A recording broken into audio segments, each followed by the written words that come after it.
Good evening. The exchange rate mechanism in football, we call it the transfer fee, seems to be the subject of raging inflation. Craig Short, a defender, has moved this week from Notts County to Derby County, bottom of the First Division, for £2.5 million.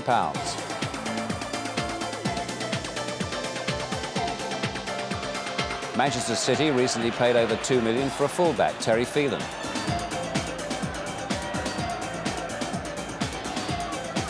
And Dean Saunders, whose first transfer was a free and second worth just £60,000, has now been involved in 3 moves worth £6.2 million. Tonight we see Saunders and the other Anfield old boys in action for Aston Villa against Liverpool and their new signing, the Dane, Torben Piechnik. Alan Hansen will be paying very close attention to that match. Another £2 million man on show tonight, Tottenham's Teddy Sheringham. Spurs against Manchester United, the biggest spenders of all, is our other main match. In all, £38 million worth of players on show in those 2 games. Well, it's another evening with Gary Lineker for me. I saw the play of that title this week. You weren't in it. No, I was probably doing the radio show, Des. At it again. We'll be having a good look at QPR versus Middlesbrough this evening, plus highlights from all the other Premier League games played today, as usual. Well, we start at Villa Park. Aston Villa against Liverpool, both with just 2 wins before today in the league, and Liverpool without both Rush and Stewart, who knocked in those goals in the Cup Winners' Cup on Wednesday. Commentary from Tony Gubber. 9 days after Liverpool sold him for £2.3 million, Dean Saunders plays against them today for his new club Aston Villa. And he's only one of 3 Villa players offloaded by Liverpool since Graham Souness became the manager. Ray Houghton was transferred here for £825,000 in July, and Steve Staunton moved for £1.1 million last August. Well, transferred players always like to do well against their old club, and with Villa unchanged from the side which drew 1-1 at Leeds on Sunday, this may prove a difficult afternoon for Liverpool, who haven't won a league game at Villa Park since 1984. The absence today through injury of both Ian Rush and Paul Stewart, who scored all 6 of those goals in the Cup Winners' Cup tie in midweek, certainly doesn't help their cause. Rosenthal is in front of a 5-man midfield, and there are 2 players making their full debut. Number 9, Don Hutchinson, who's waited 2 years in the reserves, and number 2, Torben Piechnik, the Danish international, signed this week for £500,000.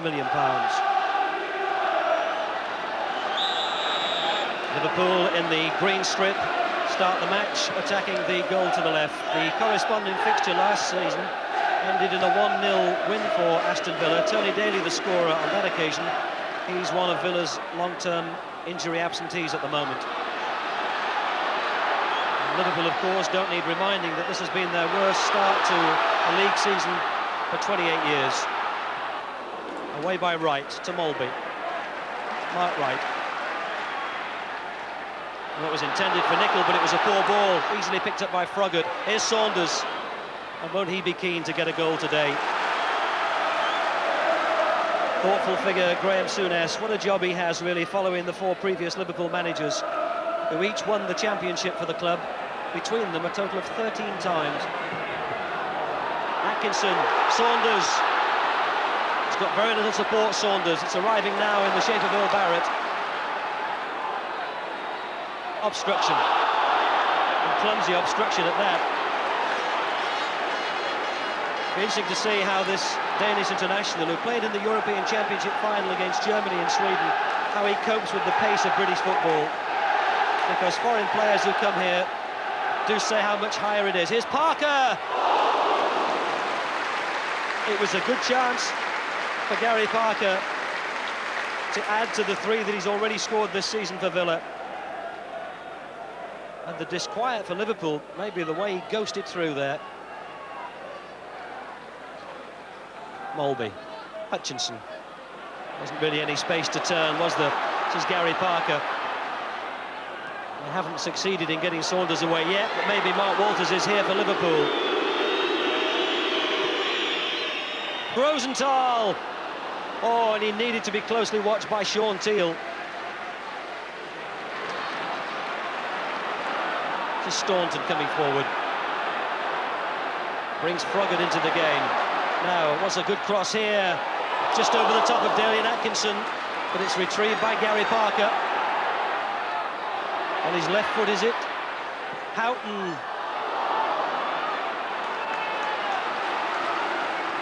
Nicol just prevents the corner, does he? Yes. Rosenthal having to come back deeply into his own half. Liverpool's throw.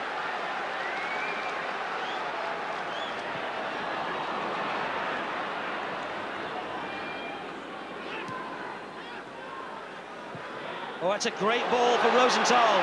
Terrific ball from the midfield. He'll have to hold it up and wait for players to arrive. Redknapp's there now, so too is Burrows. Marsh off McGrath and safely gathered by Nigel Spink, but that was a neat build-up by Liverpool and perhaps the best bit of football that we've had in this opening 20 minutes. McGrath. Atkinson, Saunders picks out Froggatt and then runs to take up his position in the penalty area. Might have taken a deflection. Will Barrett went in with his feet high, but plays waved on. He tried to cut it back to Ray Houghton.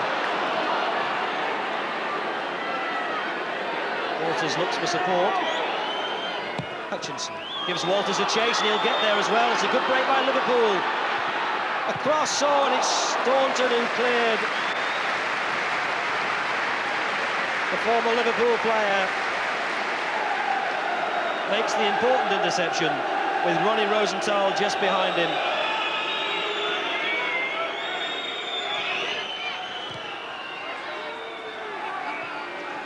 Rosenthal.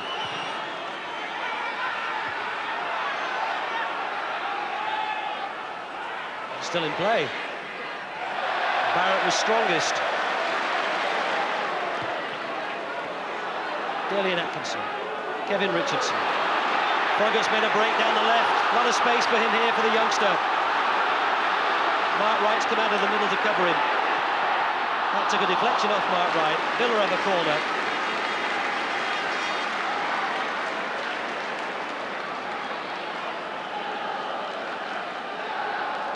And now, having saved his team in the penalty area, Staunton has just taken that corner. Ray Houghton. Richardson. Cleared by Nicol. Ray Houghton. Will Barrett.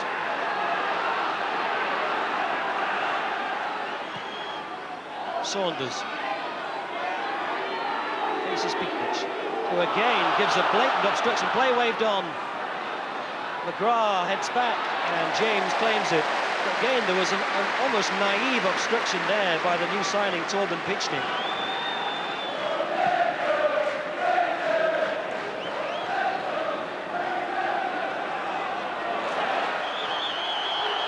Barrett wins the free kick. Ray Houghton. Delian Atkinson's got a bit of space here. Saunders. And it's the first save which David James has had to make. And it came from his former colleague Dean Saunders. But it didn't ask too many questions of the big England under-21 international defender.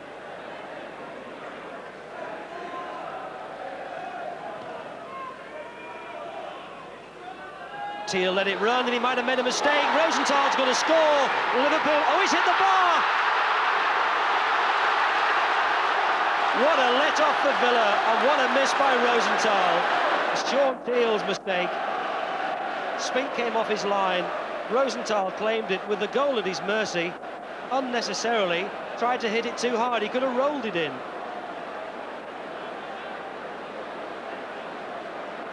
All he had to do is roll it forward. And instead he tries to break the net, and he's missed.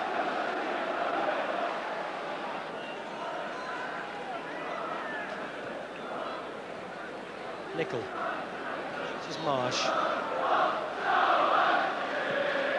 Oh, Teal's given it away, and maybe he's still haunted by his mistake a few seconds ago. He didn't need to do that. This is Walters, hit on the volley. Oh, fabulous goal! Mark Walters, his third goal of the season.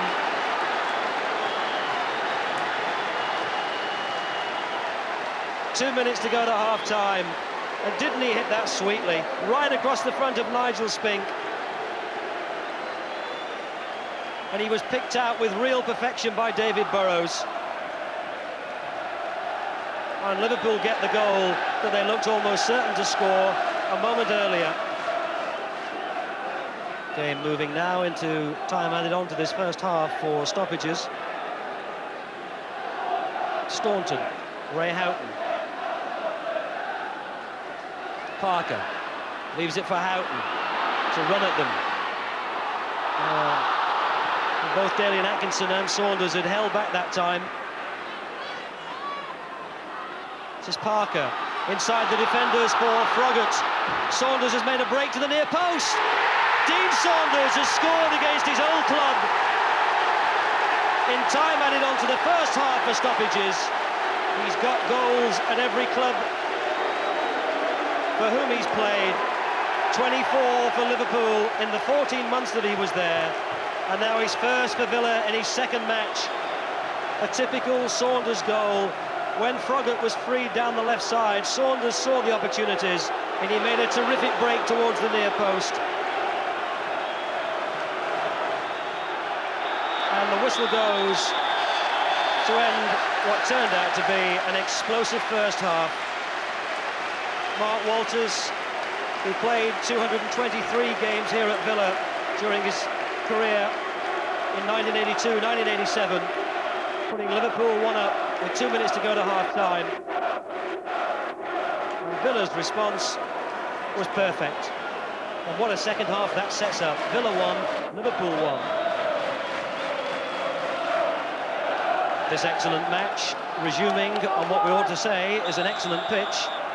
Villa Park was in poor condition last season with bare patches down the middle and in both goal mouths, but it has been reseeded in the summer and is now first class.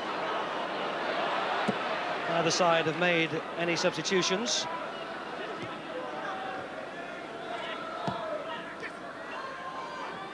Houghton. Richardson missed his kick. Staunton. Daly and Atkinson. Offside flag went up against Saunders.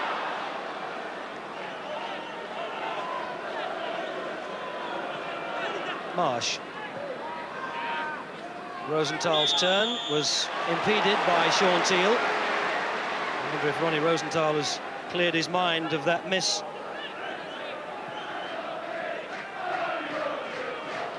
Well, this really is the team that Ron built, because 8 of the 11 Villa players on the park today were signed by Ron Atkinson since he joined them as manager in July '91. In fact, Ron Atkinson's transfer dealings, players in and players out. Oh, is Saunders on a break? He's not offside. Daly and Atkinson's made a break down the middle. Here he is. Saunders wants glory. Might have done better to have picked out Daly and Atkinson.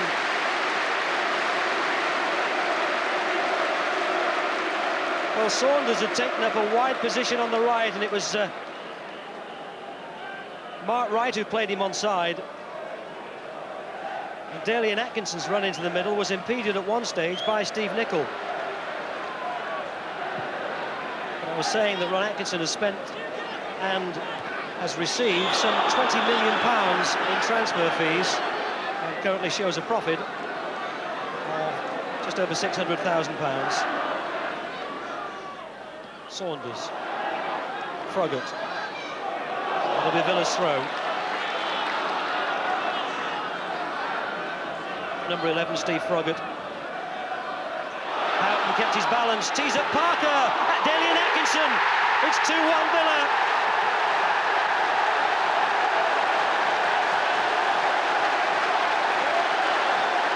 David James really had no chance there with Daly and Atkinson inside the 6-yard box. Villa take the lead after 51 minutes. Ray Houghton keeps his balance here, and he keeps his awareness of where other players are. Parker's shot was misscrewed, but it turned into a perfect pass to Daly and Atkinson, who scored his 4th of the season.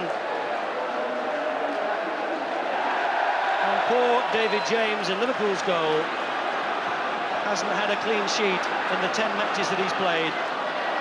Liverpool are trailing. But it's end to end, and now Staunton concedes a corner.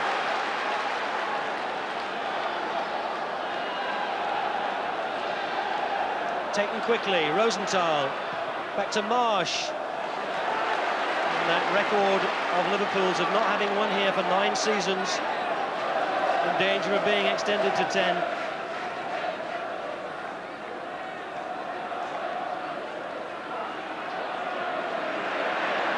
Staunton for Saunders. Oh, well, did he run into Pitchnick? The linesman on this side thinks it was a foul, and if it was, I'd have to say that Pitchnick is living dangerously. The referee didn't give the decision, but the linesman on this side has put his flag up and indicated an offence. Now, what will happen? Well, I don't think he can have too many complaints about that.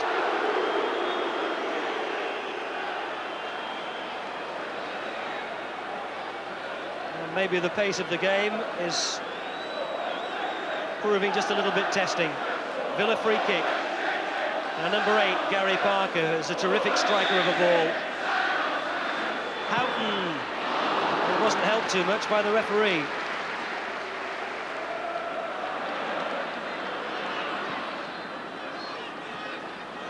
Hutchinson. Walters. Finds Hutchinson again. And Walters. He really isn't going to test Nigel Spink from that distance with a shot like that.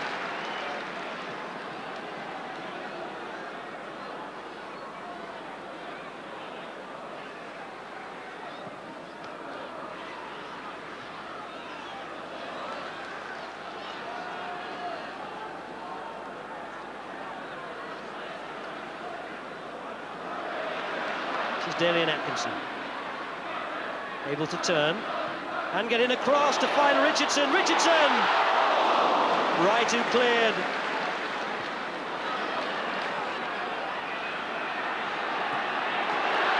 Ray Houghton. Saunders, is this his second? It is. Dean Saunders emphatically underlines what Liverpool didn't fancy. They bought him for 2.9 million, they kept him 14 months, sold him for 2.3 million, and he's punished them with 2 goals. 66 minutes gone, and Villa are ahead 3-1.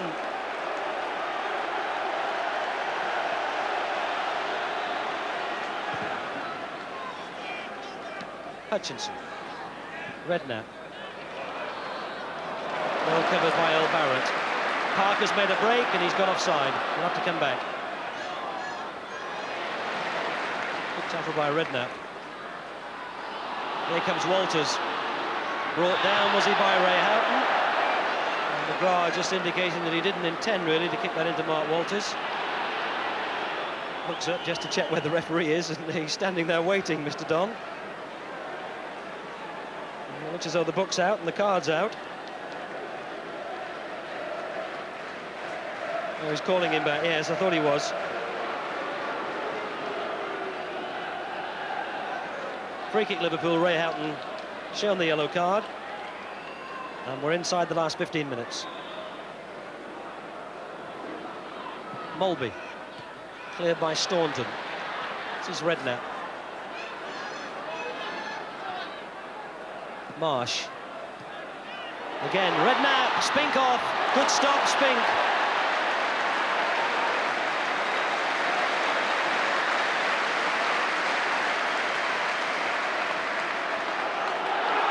Good stop that by Nigel Spink. Right at the feet of Jamie Redknapp. Parker for Villa. Saunders has peeled off to the right this time. Here he is.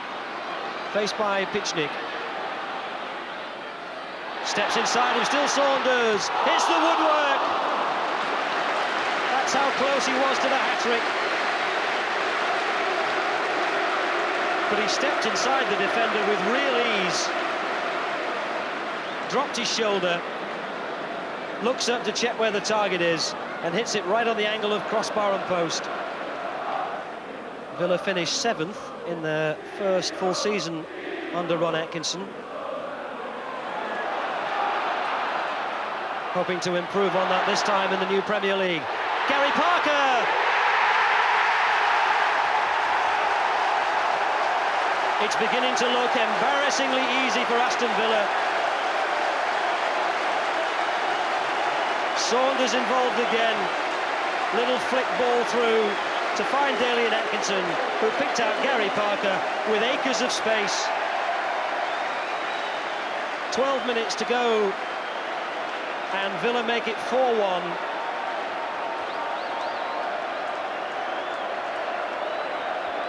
Gary Parker's fourth of the season, and the smiles light up the faces of Villa players and their fans in this crowd of just under 37,000. Easily their best of the season so far. Nice ball over the top for Hutchinson, but it was hit first time into a penalty area where there wasn't a Liverpool player.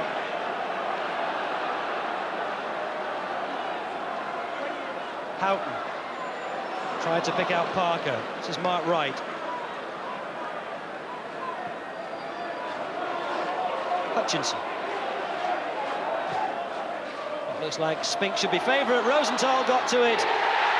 Oh, Spink committed himself and came for a ball which he didn't claim.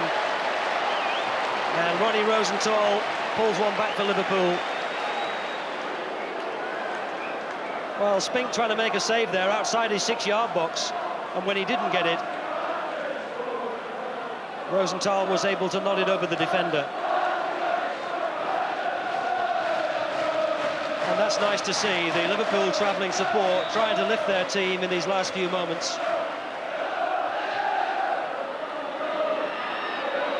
Liverpool with the game surely lost, or at least still trying to get another score. Redknapp.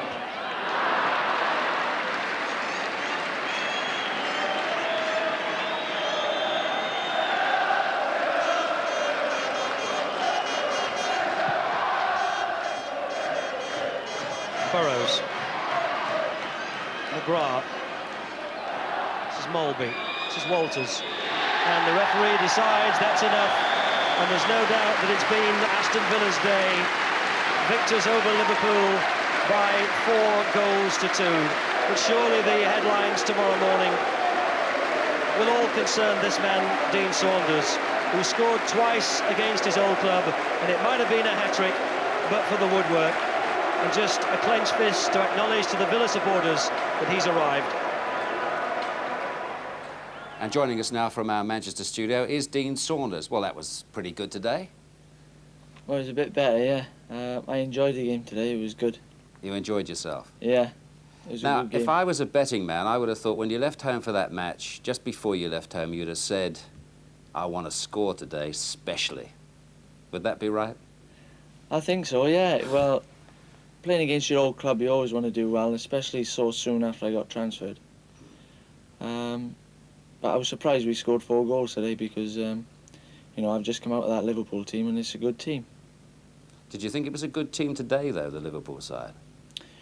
Well, first half they were the better team. They played really well, and luckily I've scored just right on half time, just before, and we've gone in 1-1 and completely different game second half, and you know, we could have scored more than 4 in the end.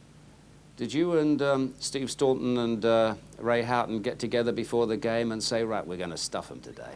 No, not exactly, no. But I've seemed to follow Ray about quite a lot in my career, and he said to me today, we're telepathic, like he knows I'm not going to pass to him, so he gave me a bit of stick after the game. Do Villa play in the sort of way that's going to be more beneficial for you, that's going to help you score goals more, do you think? I know it's only one game, but what are your feelings about that? Well, I think so, yeah. That's why, you know, that's why I joined them, really. There's a lot of flair in the team going forward. Obviously, when you play for Liverpool, you're expected to win every game, so every game you're going out to try and win, and there's nothing else in your mind, so you're going to get caught on, you know, people counter-attacking you, and you're going to get caught that way. But with Villa, it seems to be the other way about. You know, the defence is that good that it soaks up pressure, and the players we've got in the team, it suits us to hit teams on the break. Mm-hmm. Now, you usually play number 7 at Liverpool. Famous shirt, wasn't it? Dalglish and many others. But here, Ron Atkinson wanted you to play number 9, didn't he? Yeah, I don't know. He said that a lot of there's been a lot of good players at at Villa that's wore the number 9 shirt, so he wanted me to take over that number. I don't think it matters which shirt you wear. As long as you score. As long as you do the business, yeah. Can I ask you one final personal question? Yeah. Why did you leave Brighton? I don't know. I think they're bankrupt. They've been bankrupt about 6 times since I've left. I don't know what's going on down there. I bet I'll end up back down there one day. One of these days. Anyway, good luck for the rest of the season. Thanks, Des. Well, they've never quite been bankrupt, but they certainly haven't been very flush. Liverpool got thumped, really, but the first half, as Dean said, they played quite well. Yeah, they played well in the first half. They lost the first goal at a bad time, right in the stroke of half-time. Then the second goal, they're unlucky. It was a bit of a mishit, and it ends up in the back of the net. But to be fair to Villa, they overrun them in the second half, and they came out worthy winners. The Liverpool side was decimated by injuries. That's the problem, isn't it? Every time that you see them play, they play there's a different 11 players out there, different from I've Wednesday night. never ever seen because of such a run of injuries. injuries in my life. Yeah. It's totally unbelievable. And, you know, compared to the old days, you know, a few seasons ago, and you can show an example of it here, can't you? Well, when you're picking up a team sheet, Aston Villa today would pick up that team sheet and they'd look at that side and the right-hand side and they'd say, well, they're there for the taking, really. Whereas if you look at the one on the left-hand side, and that's the last time that Liverpool actually won the championship, it would intimidate you. I'm not sure about the number 6. I mean, they've got... Oh, thanks very much, Des. I knew you were going to say There's that. currently an England international in that position. But I take Yeah, but your the point is that picking up a team sheet, Villa would get a psychological boost by the kids that Liverpool had out today. And to be fair, the Liverpool kids played well in the first half, but their inexperience showed in the second half, and they were overrun in the end. Mm-hmm. Now, what about that miss by Ronnie Rosenthal today, Gary? I mean, that was one of the misses of all time. I mean, we don't want to sort of slaughter players and things like that, but Besant had a bad time last week, and this was a bad miss. It is. I mean, he does everything right. He goes around the keeper. You think, well, there it is. It's a goal, 1-0. And somehow, I mean, he'll be on a few sleepless nights over that one, I think. He couldn't miss that if he tried, really. As Gary said, he does everything perfectly. He rounds the keeper perfectly. His touch is great. He keeps it close to him. And that has got to be the miss of all time. I always thought Villa was my bogey ground, but I haven't seen that. Well, he did score later to perhaps make up for things. I noticed nobody came and patted him on the back when he scored later there. Now, Dean Saunders was trying to explain to us just now about the difference between playing for Villa and playing for Liverpool, but you've got an interpretation on that, haven't you, Alan? And yeah, it was a big day for him playing against his former club. I think that he played well on the day, but he's got his strengths and he's got his weaknesses, and they were highlighted today. The first one here, Parker picks up the ball. Saunders is in the picture, number 9. Now, Parker tries to play a ball into Saunders' feet. And really, this is where Dean isn't at his best. He doesn't know where to go and how to receive it, and Liverpool get possession. The next one coming up, Ray Houghton gets it, plays a good ball into him, comes back for the 1-2, and that's a poor layoff. You would call that a hospital ball in anybody's language. But that's where he struggles. When he's got his back to the goal and the ball's played into him, he wasn't at his best. But when it's played in front of him, a completely different proposition. This is the first goal. Now he runs in the offside position here, checks back out, has a look along the line. He's still very aware of what's going on. The play goes on, he's still looking, and then bang, he makes his run to the near post. A little bit of aggression there, fobbing off Picnic, and that's a tremendous finish. And he really is delighted with that, and so he should be. But this is, again, an illustration. When you play it in front of him, a good ball from Parker. When you play it in front of him, he's a good player. He goes at defenders, he runs at them, he cuts inside Mark right here. He hits a terrific left foot shot, and that's very, very close. And already, I think the Villa fans have taken to him. they were chanting for him today, and he very nearly got a hat-trick as well. And Liverpool, I suppose they're in the sort of rightful position at the table as far as their performances this season have been concerned. Until they get all the players back, they're just back in the pack. They're looking an ordinary side at the moment, but as I said, they've been decimated by injuries. They've got some youthful youngsters that are going to come on, but they've got to get all the players back. Liverpool back in the pack. Well, before our next main match, let's take a look at a couple of the teams that have begun the season so well, starting with the team that were top, Norwich, at home to Sheffield Wednesday.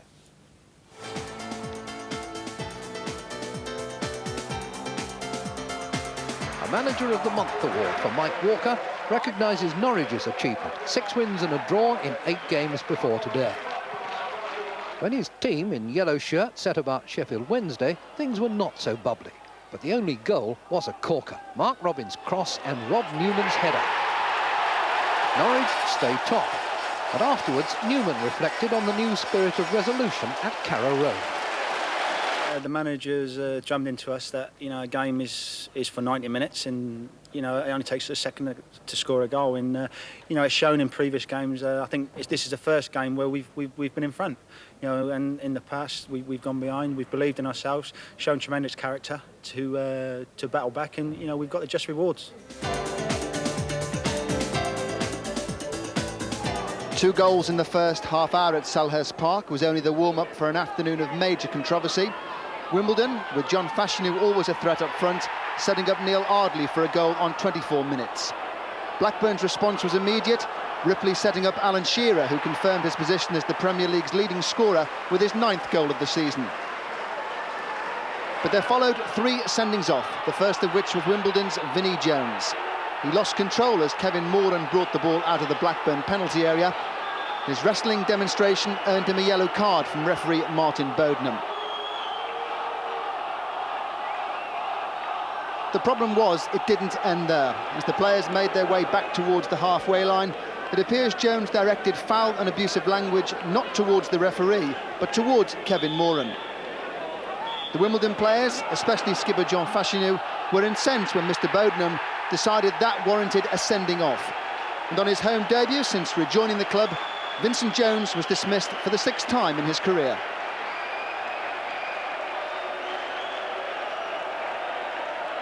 The next red card came minutes into the second half. This time there was a Blackburn player, defender Tony Dobson, sent off after a challenge on Dean Blackwell. The referee adjudging Dobson had gone over the ball. And not long after, Blackburn's 10 men became 9 when Mike Newell made a brilliant save on the line from a Dean Holdsworth shot. Unfortunately, Newell isn't a goalkeeper, and he didn't hang around for the referee's verdict on his deliberate handball. But Blackburn got away with it. Fashanu's penalty was saved by Bobby Mims, and their 9 men hung on for a point. 10 against 9 in the end. What did you think about the Vinnie Jones sending off there for swearing? Well, if that's right, and he was just swearing at another player. Swearing's a bit like speeding, isn't it? Everybody does it, but... Well, not everybody. You never did. You never did it, of course. Oh, well... You said golly gosh. I can honestly say that a game never passed when I didn't swear. Quite. But, I mean, whether that's the whole truth there, we don't really know. It seems very odd if it is. Mm. Mind you, he did commit a foul just before that. But what referees have got to be consistent. If one goes off for swearing, then they've all got to go for swearing. You'd end up with 2 players. You'd end up with 2 players left in the park every Saturday. I think he was unfortunate there, Jones. OK. Well, Manchester United have been sprinting up the league, 5 wins in a row before that goalless draw in the UEFA Cup on Wednesday. Today, they were at Tottenham, where they've won the last 2 seasons. Gary was at the match today. His thoughts later. This is what happened. You'll see a truly brilliant goal. And Barry Davis is the commentator. After his winning goal in their last home game, Spurs find a starting place for 17-year-old Andy Turner. He replaces Darren Anderton, for whom he's substituted in the last 3 matches. Anderton out with a stomach strain. The other Tottenham players rated doubtful yesterday. Gray because of a groin strain, Dury ankle and Sheringham knee have all been past fit. Sedgley is the replacement for Samways, who was injured at Coventry. Manchester United revert to last Saturday's lineup, which won at Goodison Park, which means that compared with Wednesday's match against Torpedo Moscow, the return of Schmeichel, Ferguson, Ince and Ryan Giggs, the young footballer of the year, who it has since transpired could have played. The referee is Ron Groves from Avon. This officially is the last Saturday of summer, and the judge from the grey skies over north-east London. It'll be up to the players to provide moments of brightness. Teams having changed round from the kick-in.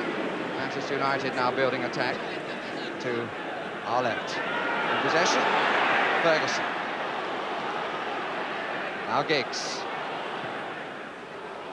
No offside. Nearly found Mark Hughes, did Giggs? But no early test for Ian Walker.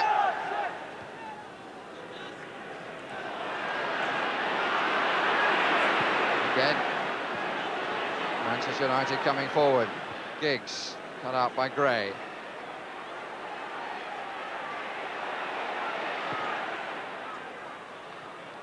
Ince didn't fall too kindly, needed the extra touch. Block was by Sedgley. And for a moment it's 2 against 2, but the 2 are wide. Now support inside from Turner, needs playing. Turner takes on Bruce, who gets the foot in to concede the corner.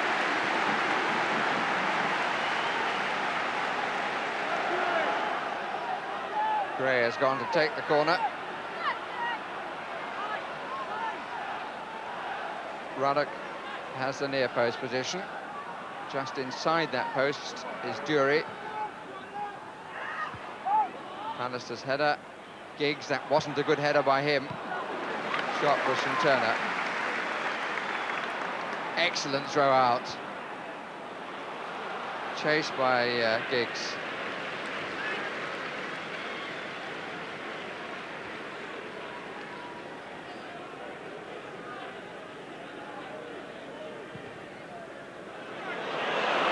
Here's Sheringham, and still Sheringham.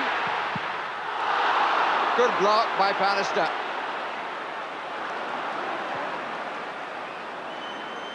Pallister really did well then. So tightened the angle. And Sheringham wasn't really canny enough.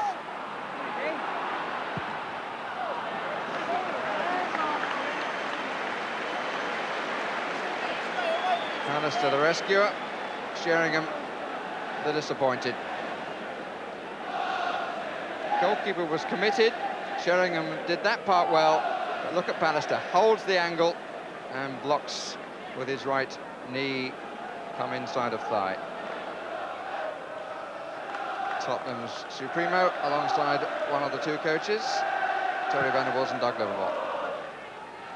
Ray Clements, the other coach, in the dugout.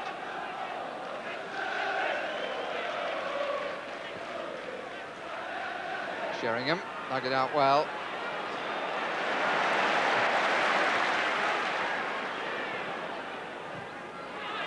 Van den Haar. Good running by Gray. That's the most positive move he's made in the match.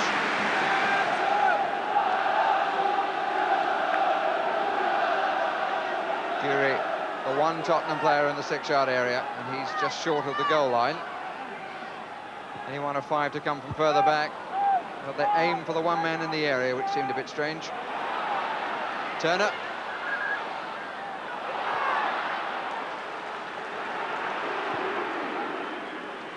Giggs.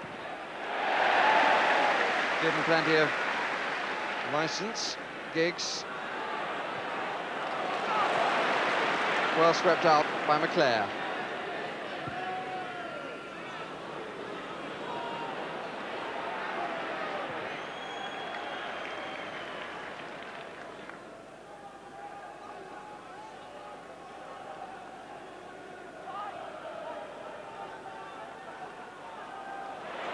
Sedgley.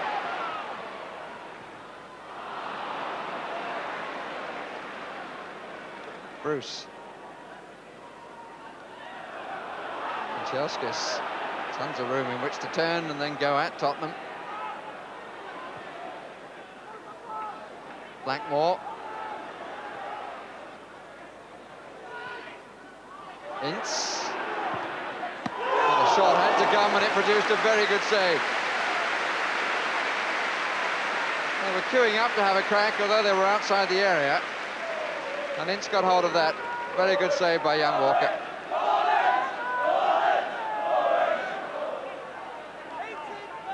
Pallister forward again. And just comfortably into the arms of the goalkeeper from Hughes.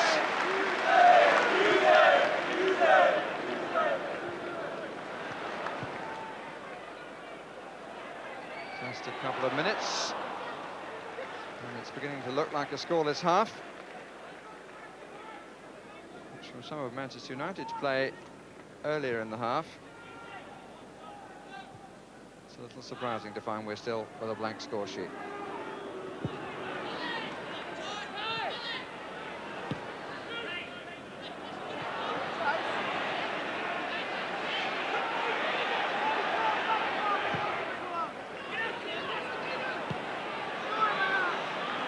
Austin.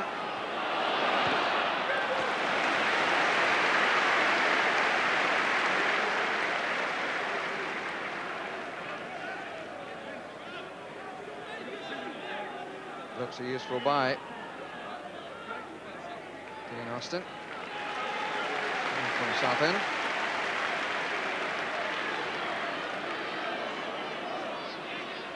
Long throw from Gray. Jury was poised. Bannister.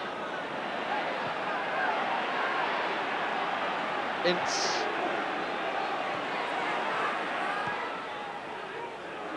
Another good pass from Giggs.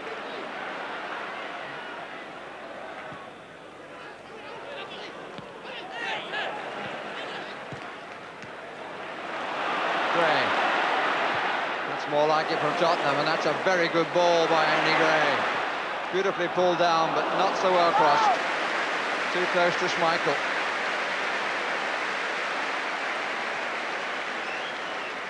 The volume of the applause, I think, spoke a lot about Tottenham's tradition.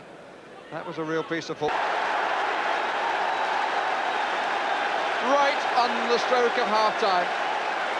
A goal taken with real class.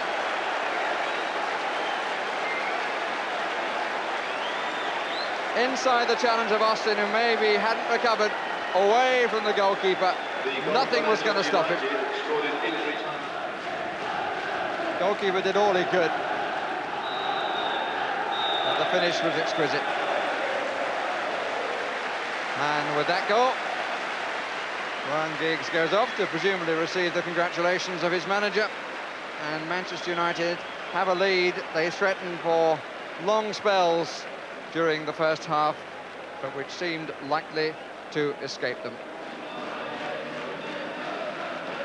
David Tuttle is the Spurs substitute at the start of the second half, replacing the unlucky Dean Austin, who was injured right at the end of the half and didn't seem to have recovered from the knock when Giggs started his piece of impudent mischief.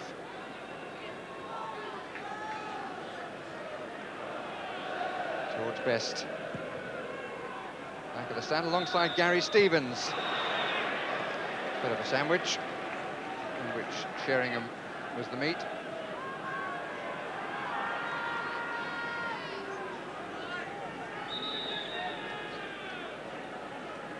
Ruddock is already forward. Allen made himself the room, and here is Ruddock hanging a little bit.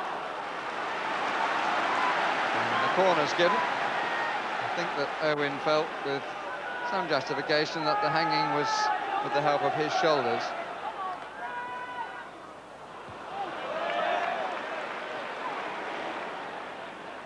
And add to the entertainment of the neutral at the first 5 minutes of the second period. Turner, nicely done. Blocked by Owen. Sedgley struck it well.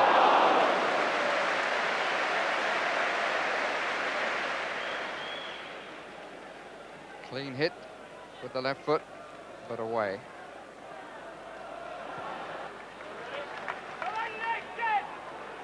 Again, instant control from Mark Hughes. Ince. Hughes wants it in the inside left position. And he's disappointed he didn't get it. Gray. Better from Tottenham. There were signs just at the end of the first half. And Jury has made it 1-1. Good attack from Spurs.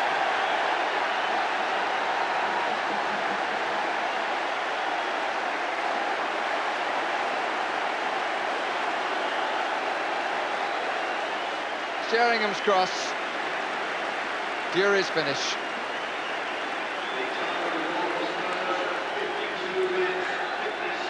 third goal of the season and ending what was a good attack by Spurs.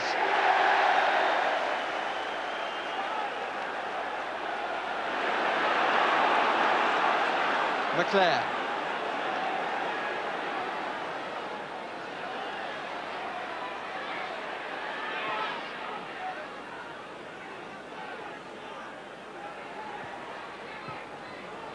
McClare has got a man over wide. Wallace. Crosses haven't been made to count often enough for Manchester United.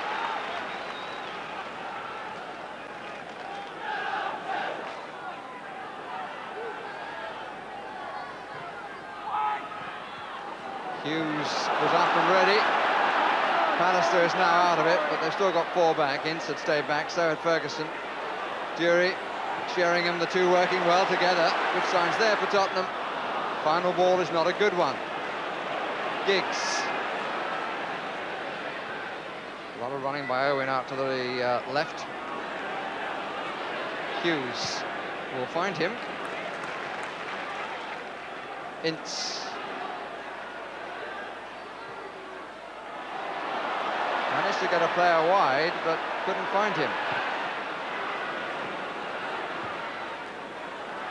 Sheringham. Vanden Hauwe. Sheringham once more. Took it well, but he slightly killed the ball on the strike. Clayton Blackwell.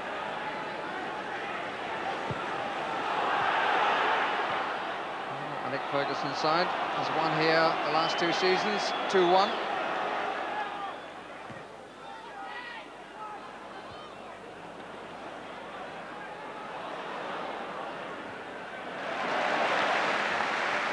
And the crowd, who are often critical, have been quick to applaud.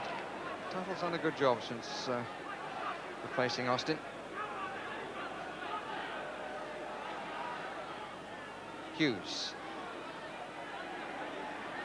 First time he's really had to wallet at the flanks, not getting the supply that he had in the first half. Sedgley prepared to concede the corner. Owen's going to take it. Pallister is up. Cundy trying to watch him. Bruce further over. Away by Sheringham. He's done that several times, only to Wallace. Feeling for offside, which it certainly wasn't. Back again, but this time it is. McClare caught.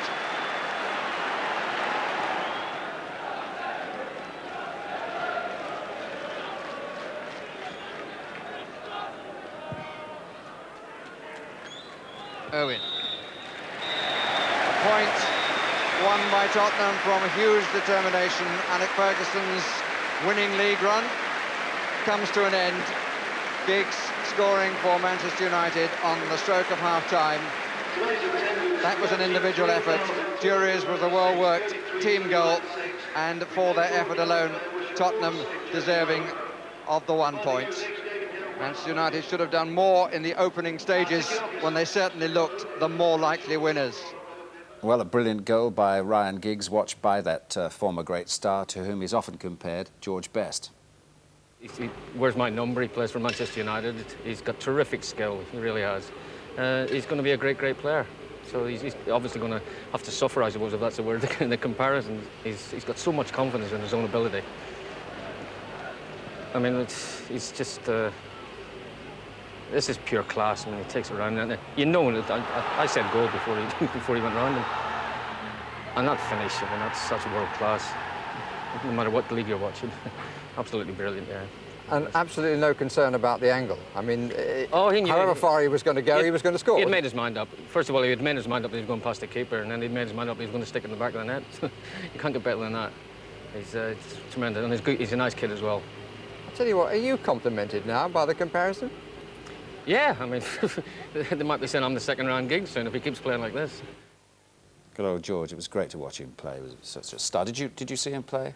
The first game I ever saw was Leicester City versus Manchester United. In about 68, George Best played and scored one of the goals. Well, you chose the right match to start with, didn't you? We've got an excuse to show a little of his genius. I think we should do that. This is a corresponding match, actually, United against Tottenham. I think circa 71 or something like that. There he goes. Chests it down. Just like Ronnie Rosenthal. Lobs into the top of the net there. I mean, I only caught the last, probably sort of the twilight of his career, really, but I mean, people still talk about him as one of the great players that ever lived. Look at that. Just brain power. Tremendous. Terrific stuff. What about Ryan Giggs and him? I mean, would there be a real comparison, do you think? No, I think Ryan Giggs is his own individual. He's a player that can excite. I think he's got tremendous potential. I think everybody hopes that he fulfills that potential because the game is crying out for players that can excite you, and he can. It's a lot faster now than it was 20 years ago. Last week is faster than it was last week. No, it is. The game is a lot faster than, say, 4 or 5 years ago. And I'm not saying it's better, but it's definitely getting quicker and quicker. I think it's always a shame to compare players. I mean, why compare them? Why not just take him for what he is? He's a young kid with incredible talent. And it's unfair burden on him to have George Best. Every time he does something, it's George Best, and then it'll be he's not as good as George Best. And I think it's unfair. You just watch him and enjoy him. He was brilliant today. Really enjoyed watching him. Both great to watch. Well, now to two teams that began the day in the top 6, QPR and Middlesbrough. Rangers led by Ray Wilkins, who's begun the season in fantastic form, as has centre-forward Les Ferdinand. Middlesbrough have been surprising a lot of people with their cool football, and they have a number 9 in form as well, Paul Wilkinson. This is a cracker with Clive Tilsley. This is Chris Morris getting in behind Ferdinand, and it's Stachel who meets the crisis with a fine save this time. Chris Morris, where did he come from? 5 minutes of the first half remaining, and suddenly it's really come to life. It's there! Middlesbrough in front. A goal from the skipper, Alan Kernigan. Jimmy Phillips' corner, turned in at the near post. And Kernigan's second goal of the season gives Borough the advantage. Couldn't have been simpler. And he just out-jumped Peacock. Stachel was committed, and it was a comfortable header for Alan Kernigan. Impey again, Sinton to his left, Channing here just behind him. Impey stolen some space inside the box. 3 waiting beyond the far post. Sinton's cross won't reach them. Chris Morris saw to that. Wilkins, second chance for Sinton. Still 3 in the box. Ferdinand's there! And Ferdinand has scored! An hour gone, and Les Ferdinand's persistence produces an equaliser for Queen's Park Rangers. Andy Sinton's curling cross from the left-hand side, and Ferdinand just made it his. Spectacular header. A real centre-forwards goal for one of the best centre-forwards in the Premier League at the moment.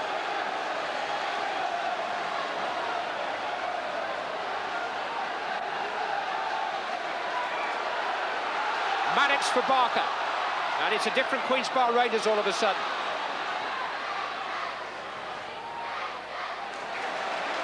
Holloway doing well.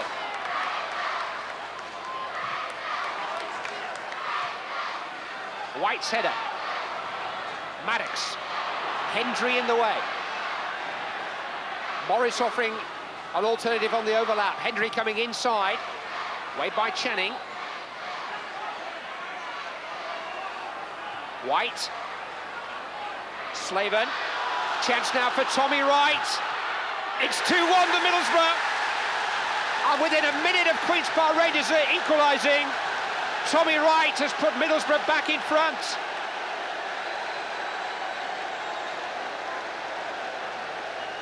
And Middlesbrough, who had a measure of control in the opening period of this second half, have been pushed back, suddenly bounced back with Tommy Wright's third goal for them.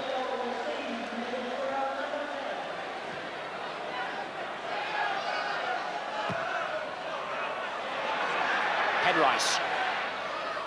Hooked away from Derek White. Good work by Penrice! And he's got his reward. And Queen's Park Rangers have come back to equalise again. Brian Horn, the Middlesbrough goalkeeper, will be a little disappointed with his part in it, as I guess will Derek White for letting Penrice just squirm away from him. and somehow the shot squirmed through Horn, and Penrice has equalised, 2-2.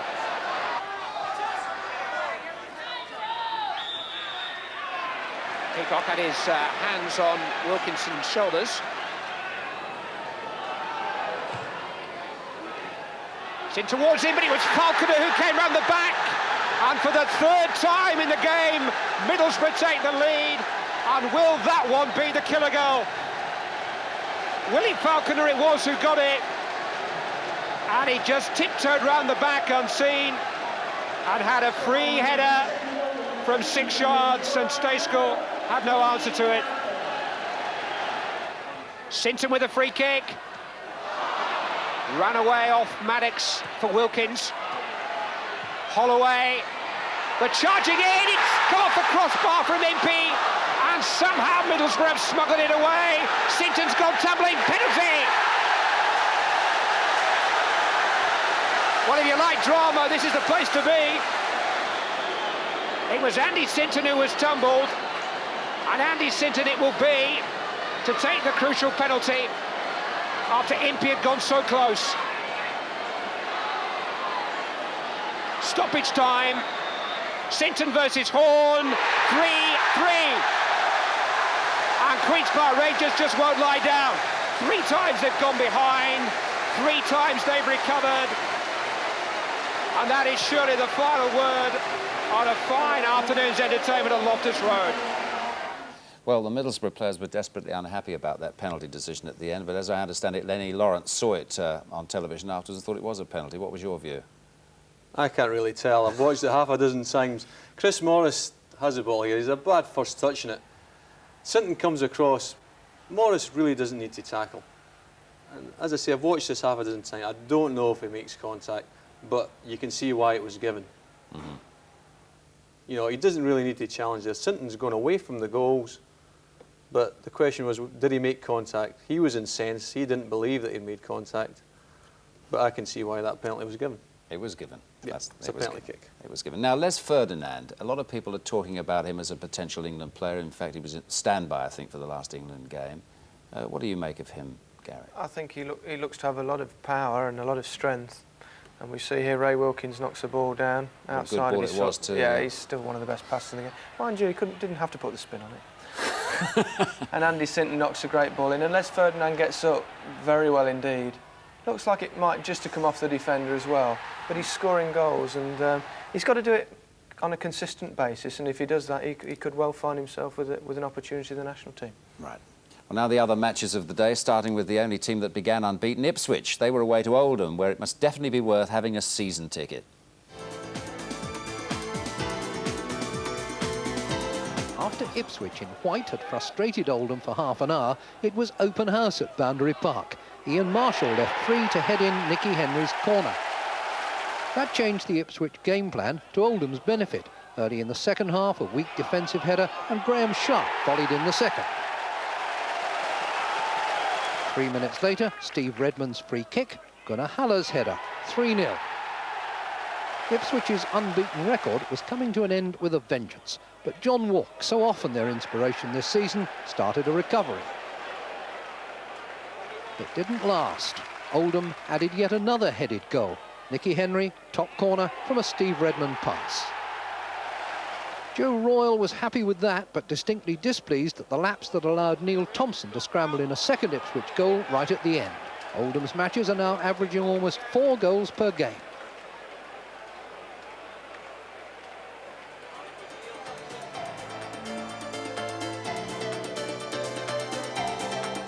In stripes, Sheffield United looked set to take the points at Bramall Lane. They went ahead 3 minutes into the second half. Dane Whitehouse strike suggesting they're on the road to recovery. But Arsenal saved the game 5 minutes in time. Ian Wright stuck out a boot. 1-1, but Arsenal have taken only 2 points from the last 12.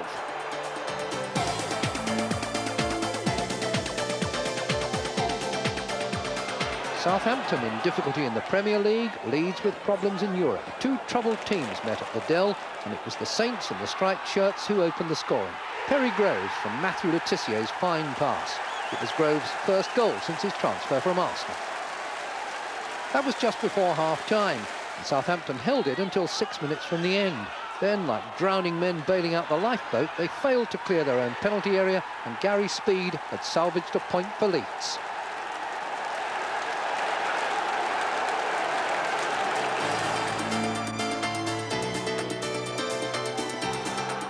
After Everton's Peter Beardsley-inspired win at Blackburn in midweek, most home supporters were hoping for a repeat performance this afternoon. But Palace, playing in red, obviously hadn't read the script. Chris Armstrong superbly heading home John Sulako's cross. Everton had a great chance to equalise minutes later when Beardsley conjured up a typical near-post opening, which Paul Rideout should have converted. It proved costly because the Sulako-Armstrong partnership was about to strike again. This time the England winger released the perfect through ball for Palace's latest hero to almost casually add a deserved second goal. Palace's pace and movement continually created chances, and Armstrong almost returned the compliment when Sulako was denied by a tremendous Southall save, one of many in the first 45 minutes. Early in the second half, Beardsley's chance of a possible England recall was put on hold when he tried to control a long through ball, but instead damaged his hamstring. It summed up a day where the visitors took the plaudits. So the league table, this is how it looks tonight. Norwich City still out there. They've got a 4-point lead now. Blackburn are there, Coventry are there, they didn't play today, and Manchester United, really only of the top clubs, so to speak, that are up there at the moment. Norwich City are doing well, and you know, they just keep on winning. Whether they'll be there come March, well, I don't know. I wouldn't be willing to put money on it, but they're certainly doing very well at the moment. That's the big question. Let's have a look at the other half. And of course, Forest propping things up. They've got a couple of games in hand there. Some big names in that half of the table, aren't they? They certainly are. And that's it's bad luck on Beardsley, that pulling that hamstring today. Yeah, well, he was out and then he was in. Now he's out again through injuries, but unfortunate. Yeah, I think rumour had it that he might be back in the England setup, so it's a real shame for him and I think for England. I think he'd had a dialogue this week which had put him back in the reckoning, but there we are. Thank you very much, gentlemen. I hope you've enjoyed it at home. I think generally today it's been a Beano for Dino. Bye-bye. This is Parker inside the defenders for Froggatt. Saunders has made a break to the near post. Dean Saunders has scored against his old club. Ray Houghton, Saunders, is this his second? It is!